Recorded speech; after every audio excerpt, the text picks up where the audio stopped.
Rabbi Manis Friedman. Hello, thank God it's Tuesday. So grateful for your time that you have allocated for us today. And the question seems to be a simple question, but there's still like a lot of confusion about it. The more I speak to people, the more I hear that people are confused in telling apart what is good and what is evil. And of course, if we're living in a time and everybody's saying this, everywhere you look, oh, it's a war between good and evil. This is a war between good and evil. So what exactly are we fighting? Who is fighting against who? I think, really need to make this extremely clear because there is a lot of fighting for sure. And it's a good thing. It's a very good thing. When people are debating good and evil, that's already good. When you're ignoring it, then it's bad. So the desire to know and the need to know, that's very encouraging. Because without good and evil, all that's left is to take sides. You pick a side, this is my team, I vote for my team, I hate the other team, and that's it. And there's nothing right or wrong about it. So it's a very good question. What makes bad bad, and what makes good good? Well, the human side of it is good for survival or not good for survival. If everybody can kill everybody they see whenever they feel like it, it's not good for survival. You can't walk the streets safely, not good for survival. So life and death become the measure of right and wrong. If it's good for life, then it's good, and if it brings or causes death, then it's bad. And then you get into the gray area, not life and death, but better life or worse life, more life, less life. That's the human definition or the human instinct. I want to live, so I make rules that protect my life and enhance my ability to live. Or if you want to get really scientific and technical about it, it's what helps me evolve, because I'm just an evolving thing, and what prevents me from evolving. Survival of the fittest. Which, of course, can also lead to competition. Sometimes for me to survive, you're going to have to go, because there isn't enough room for both of us, there isn't enough food for both of us. And this is how dictatorships work. You convince the people that there isn't enough for everybody. You have to have food, you have to have water, you have to have room to live, and there isn't enough. So who stays and who goes? Okay, now you have a war. So the dictator comes along and says, I'll decide. I'll keep everything even and equal, equitable. I'll be the fair judge of how to divide up the food that everybody needs, and then we're in trouble. The much better definition and the truer definition is, if in fact there is a purpose for the existence of life,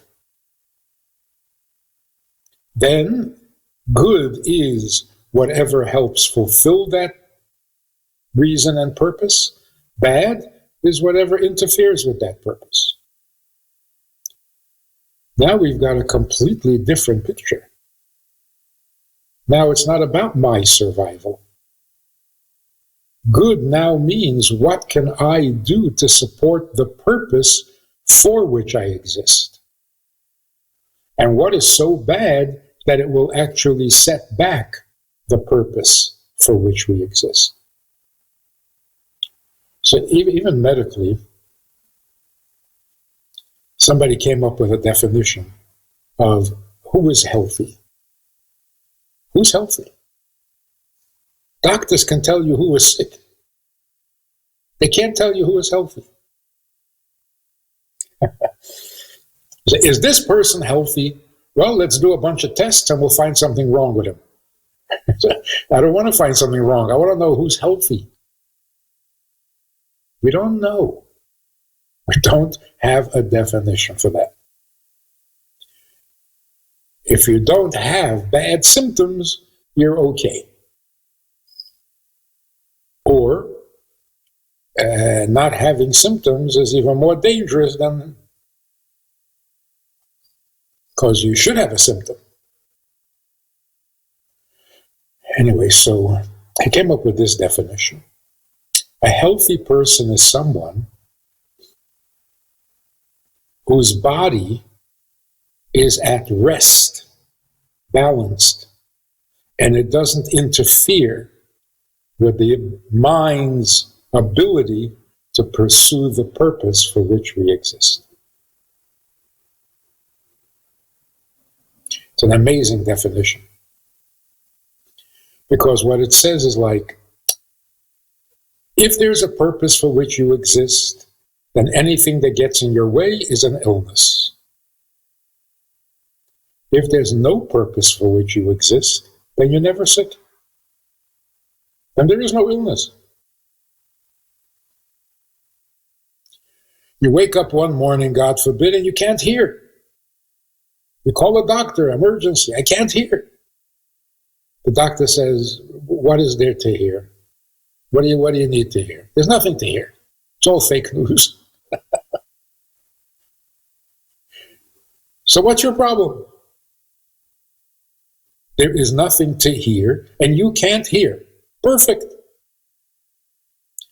You wake up and your legs won't work. Call the doctor. My legs are numb. I can't walk. You have to go someplace. Actually, no. Okay, so you're perfect. The definition of illness, which is brilliant, the definition of illness is anything that prevents you from pursuing the purpose. There is no purpose? Then whatever you can do, do. Whatever you can't, you can't. What's the difference? Even to the point of, I can't breathe. Okay, so don't. So what's going to happen? You'll die. And is there any reason for you not to die? It's a completely different picture. It's completely objective. There's no greed. There's no competition. There's no jealousy. There's a purpose that needs to get done. Are you helping?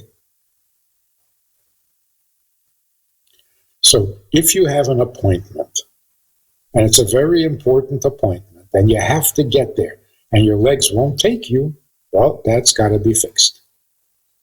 If there's something you need to learn, you need to hear, you need to know, because it is the purpose for which the world was created, and you can't hear, that needs to be fixed. But what if you can pursue the purpose for which you exist without walking? Then you don't need to walk. So the fact that you can't walk is not an illness. You just don't need it. And there are people in wheelchairs, paraplegic, quadriplegic, and they wake up every morning and they pursue the purpose for which they exist. They're the healthy ones. And the athletic guy who doesn't know why he wakes up in the morning, that's not healthy.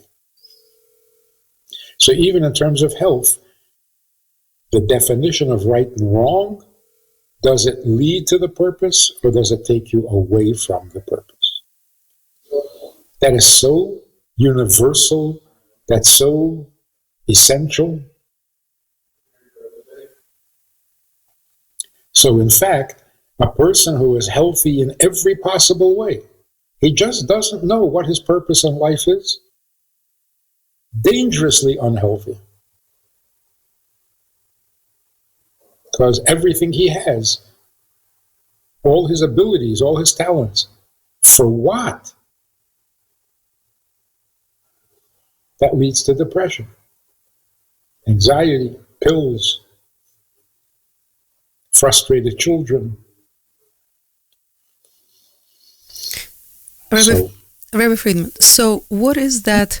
Okay, you identified the measure and it's fantastic, but totally brilliant. But each person, how do they measure their daily activities? How do they categorize whatever they're going through? I mean, you mentioned jealousy, greed, depression, all of these things, they're definitely negative. But if we are just even to take apart all these attributes that you have mentioned, and I'm sure there's a long, long list that it's easy to put together of good and evil, how do people actually categorize because for themselves? Because right now, people are very confused when they go out and they go for pro-Palestinian rallies. They think they're doing very good things and they seem like they have a purpose. It seems like they identify their purpose. They're fighting for the good in their mind. But is it a true good? Is it something, because it's very hard to tell this particular aspect apart? So that is a perfect example. That's so enlightening, what's going on in the streets. People are so desperate to feel like they're living out a purposeful existence that they will latch on to whatever sounds like a purpose, even if it makes absolutely no sense. And you're not really accomplishing anything. But on a very superficial level, it feels like we're doing something meaningful. That's actually the silver lining behind all these rallies. Whoever organizes them is pure evil. But those who are willing to march, the average student on campus, they have nothing better to do. Shouldn't you be taking care of yourself? What are you marching for Palestinians? You don't even know who they are. You don't know where they are. You don't even know what their problem is. Free them. Free them. From what? I don't know. That's how crucial purpose in life is to life, to human life. So, what is our purpose? And there's no question, there's no doubt that there is a purpose, because for all of history, people have been looking for it. So unless we're all crazy, if we're all, for all of history, looking for a purpose, then there is a purpose. No one is homesick if there was never a home. So you feel you're missing something, then there is something. And that's why... Rabbi Friedman, but they're out there and in their mind, they're fighting for life. In their mind, they're on the side of good. Yes. And whoever is behind it is on the side of evil. But this is the huge, huge confusion of today. And how do we get people unconfused? Purpose is fantastic, but the true purpose and the made-up purpose is very confusing. So the made-up purpose is so obviously meaningless if you just bother to take a closer look. But it's out of desperation, not out of conviction. So yes, the call of the hour, what needs to happen now, is people need to know what is the purpose. You don't have to convince them that there's a purpose and that the purpose is important. They're already desperately looking for it. So where will moral clarity come from? From studying 18th century France? From studying science? Where will it come from? Science studies what is. It cannot tell you what it's for. It can't give you the purpose of existence. That's not its job. It was never its job. In fact, if you ask a scientist, why are there particles and quanta? Why? That's philosophy. That's not our job. And if you ask the philosopher, it's one of the mysteries of life. So where are you going to get this answer? The only way, just simply logical if you're not biased, the only way to know what the purpose of life is to ask the Creator his purpose. So knowing that there is a purpose means you believe in a Creator. Otherwise, whose purpose are you talking about? Why does the universe exist? Well, who are you going to call? Ghostbusters? Who do you ask that question of? Why is there a world? The only one to ask is the Creator. In fact, you don't really have to ask. He didn't wait to be asked. He gathered a bunch of people at Mount Sinai, and he said, I'm going to tell you why I created the world, and don't keep it a secret. Share it with the rest of the world. And what did he tell us? He told us that he is holy, and he is infinite, and he is true. And he wants to bring all of that down to a created universe that is not yet true, it is not holy, and it is not infinite. In other words, God wants to be present in this world, on earth, not in heaven. He gave us tools, do's and don'ts, that can make the world more like him. True, holy, infinite. Infinite meaning indestructible. Endless. That's what we've been doing for 3,335 years, since Mount Sinai. Trying to make the world holier, make life more meaningful, and tell the world why we exist. Until about a couple of weeks ago, a couple of months ago, not everybody was interested. It's only for the religious, for the spiritual, for the seekers, Now, it's as essential as bread and butter. Actually, more essential because you can't eat bread because of gluten. It's a big problem. Rabbi Friedman, but what do we do with information, with the news like today, where Spain and Ireland and Norway recognized a Palestinian state, where a deputy prime minister of Spain has bluntly ended her speech with from the river to the sea, which means nothing other than destruction of Israel. I mean, this is already now where the decision makers are, where the countries are getting together against us, against the state of Israel, and what do we do with this? Like, how do we treat this kind of information, this kind of doings against us? Isn't it amazing? I don't know what it means, but look at who is outstanding in their anti-Semitism. Persia and Spain. Here we go again. Same characters. They're doing it again. They must be crazy. You start up with the God of Israel, and you end up a third world country. How many times are you going to do this? Iran and Spain are old friends.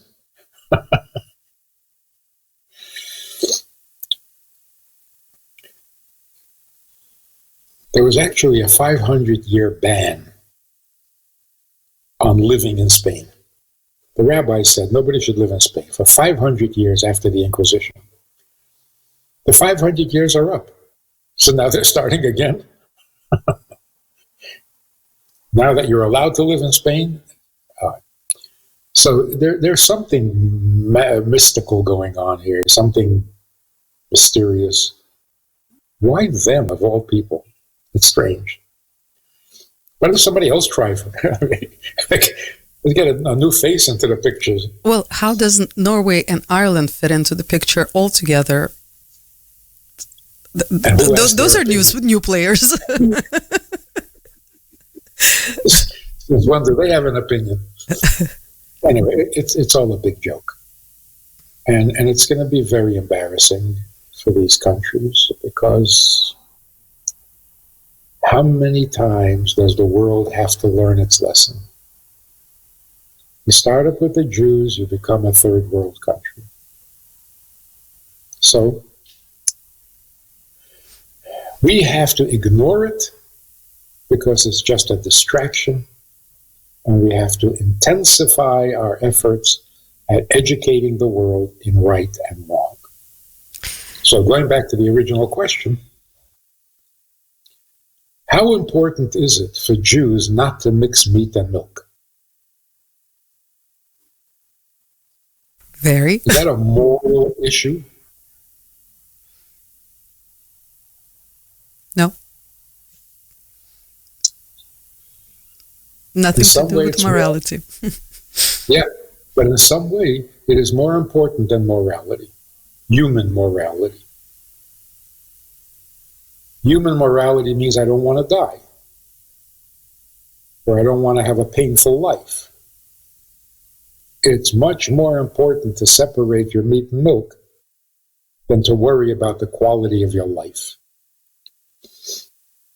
Because as we see, devoted to the quality of your life just leads to greed and jealousy and competition and eventually violence. What's going to put an end to that cycle? If we start to live for a much better, more worthy purpose. Not live to live. Not live because it's better than dying. It's not good enough. It doesn't make life really meaningful. The only reason I live is because I don't want to die. So it's just a lesser of two evils. It's got to be more to life than that. So knowing that God appreciates separation of meat and milk makes it more important than my comfort in life. Not religiously, just factually. Okay. Serving God is more important than life itself. That's not a religious sentiment. The purpose of life is more important than life. That's so basic. The purpose of life is what makes life justified. So yes, the purpose is more important than the thing. Without getting religious about it, because making it religious becomes selfish. It's my religion, your religion, my God will beat up your God. And we go just round and circles like that. And that's why it's important that people should know, and especially Jews. Judaism is not religious. It's not about going to heaven. It's not about being a saint. It's not about reward or salvation. It's about the Creator. Rabbi Friedman, but yet observant religious Jews have a problem with Israel being the way it is, that it's not religious enough. It's not godly enough. And I cannot help but point out, unfortunately, just the other day, I believe it was in Muncie, where Neturei Karta came out with a demonstration against Israel because they don't accept Israel. And then a lot of other Jewish people came out for Israel. And to be honest, it looked a little cartoony. It looked funny. It looked funny. You have Jewish people in religious outfits, and there is no agreement, and it was very, very cartoony, I have to say. So how do we come together on this one? No, Israel is not religious in its entirety. So do we accept it as is? Just from your point of view, I don't want to generalize how everybody else feels about it. What is the right way to treat Israel as it is now, and what is the ultimate end goal for Israel that we need? What do we need to happen? That's a very good question to ask those who are anti. So what do you want? It's dreadful to even think what they're suggesting. It's insane. And then you have to ask those who are religious, and what is your suggestion on what to do with? And it's pretty scary too. That's why this religiosity, worshiping religion, is misguided. Whether you're religious or not, is Israel the Holy Land? Is it a holy land or isn't it? For sure is. So it is the Holy Land, whether you're religious or not. So put aside the religious issues. In a holy land, what's appropriate? To behave in a holy land exactly the same way you behave in a non-holy land doesn't seem right. So living in a holy land demands a little more holiness. All right. How do we get there? How do we be holy? If you take God's interest a little more seriously, that we want the whole world to be God's kind of world. Certainly the Holy Land, even in the Holy Land, God gets no say as to how people live and how you behave. It's his holy land. So what's the difference whether an individual is religious or not religious? The objective has to be our guiding light. If you're committed to making the world more godly, what are you marching around and what are you shouting and what are you suggesting? Kill those people, get rid of those people. This is how you make a holier world. Holy wars? That's because you're putting your own interest first. Maybe your spiritual interests, but it's just as greedy. It can be just as nasty. So, getting back to the definition. Anything that serves God's purpose is infinitely right. That's what we call good. Take out one O from the word good, and God gets what he wants. So we really are working from being good, which is, 80% of mankind is good. We want to go from being good to being godly. Good for us or good for him? If it's good for him, we're on solid grounds. If it's not good for him, we are the worst of the worst because we're not considering him.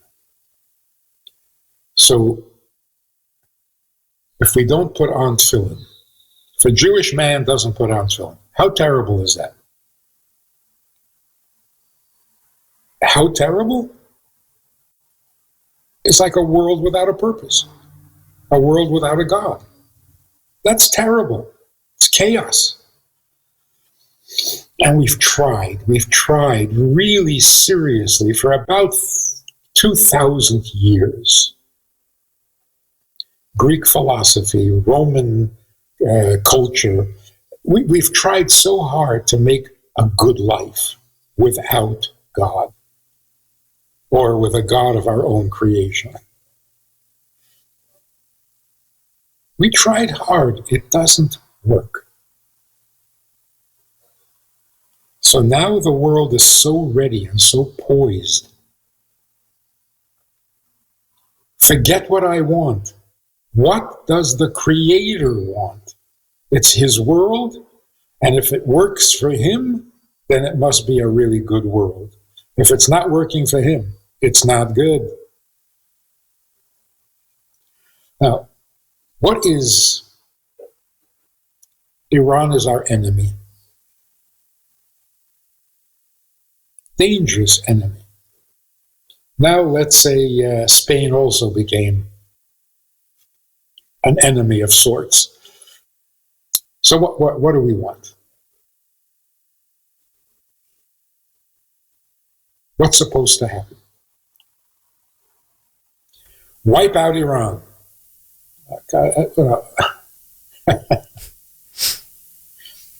So that Spain can take over? Oh, no, they'll wipe out Spain. So that Turkey takes over. Yeah, no. What we want is Iran to put on their dollar bill, "In God we trust." That's what we want.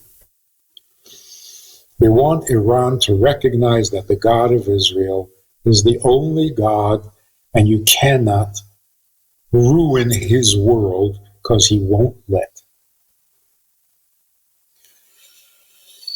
Is that happening? I have to wonder. A couple of weeks ago, Iran fired 300 missiles at a tiny little country called Israel. And nobody got hurt. Hello? Now you can come up with all sorts of excuses. Oh, they were shot down, they missed, they're cheap. Somebody was saying about the helicopter. The Iranian president went up. It's an old helicopter from 1970. It's a piece of junk. That's why it went down. Oh, and that's what they give the president to fly in? They don't have modern helicopters for the president? I mean, it's like people saying, the splitting of the sea and all the Egyptians drowned? They couldn't swim. Nobody taught them to swim, so they drowned. What's the miracle? Yeah, you can be that ridiculously callous if you want to. But I think Iranians are starting to notice. Everything they try fails. Miraculously. They don't notice this? They must. And they're going to come to the conclusion the God of Israel is the true God, and stop messing with Him. What makes the God of Israel the true God? He has a plan. He doesn't just sit in judgment. Punish, not punish. He has a plan. A vast eternal plan. He shared the plan with us. He's partnering with us, or we have to partner with Him. That's the God of Israel. So in the next couple of weeks, people say this is a religious war. It is, but not in the sense of religions fighting each other. It's a religious war, meaning God is trying to convince us to work for him and not against him. Rabbi Friedman, why do you say in the next few weeks? Because it's becoming so obvious, even to Israelis. What are we doing? What are we doing? Okay, we beat up Hamas. Now what?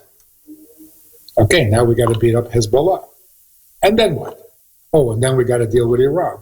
And then what? Do you have a plan? Is there a plan? Is there a purpose? Taking revenge for what happened October 7th.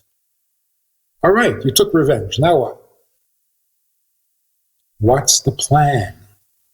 The plan. Not a plan. So, we've been saying already, like for 3 years, stand by for surprises. You cannot predict what's going to happen tomorrow.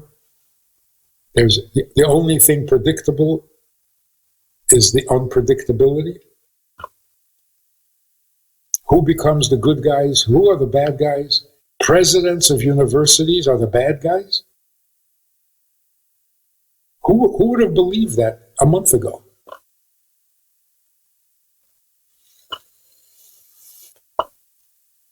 Yes, Rabbi Friedman, So we can attest to it. You've been saying it all along.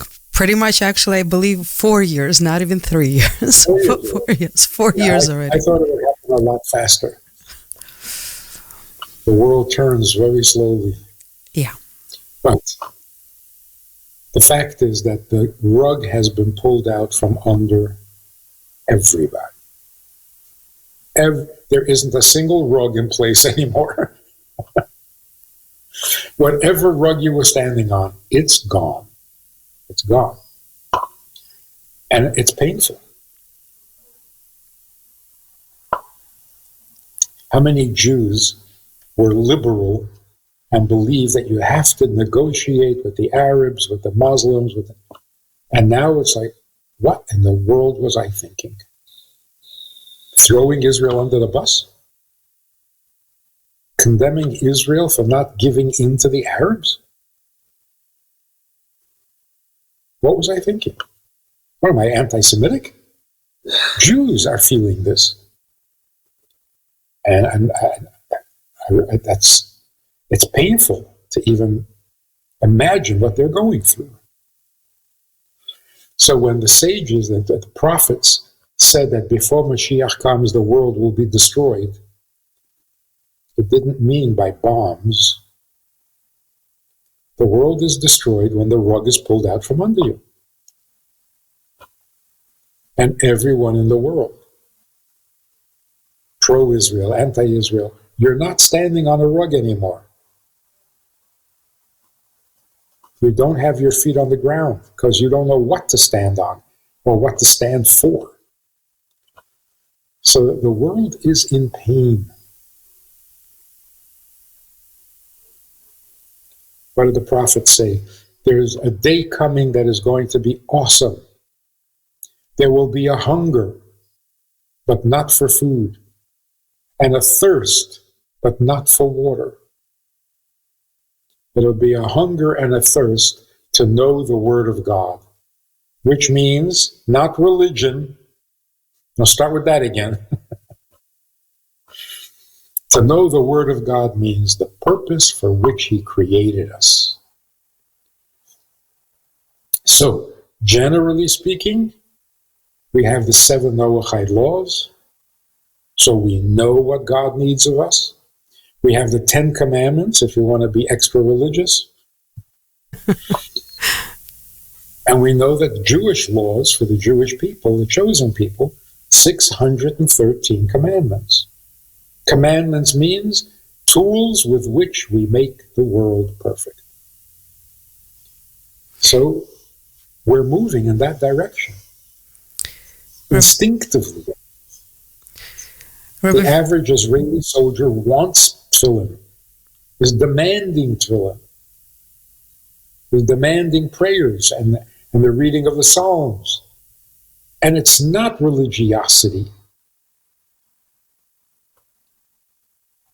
It's simply recognizing what is real and true without getting religious about it. Rabbi Friedman, amazing, amazing. Thank you for this clarity, for this direction, for the incredible wisdom. And it's amazing. You always see so much clearer, far ahead. We are very, very grateful to you for giving it to us and to everybody else who is searching, looking, who wants it, who wants a better world, who wants a godlier world. And thank you for the tools, Rabbi Friedman. It's absolutely amazing. So just be well and please help us, continue to help us be on the right track and do the right thing. This is what you're doing, and you're dedicating your time and your studio and your staff, and that's big. That is big. That's Thank you. That's the best investment we can do right now. So thank you so much, and have a wonderful week. And until next week, thank God it's Tuesday. Looking forward. Thank you very much.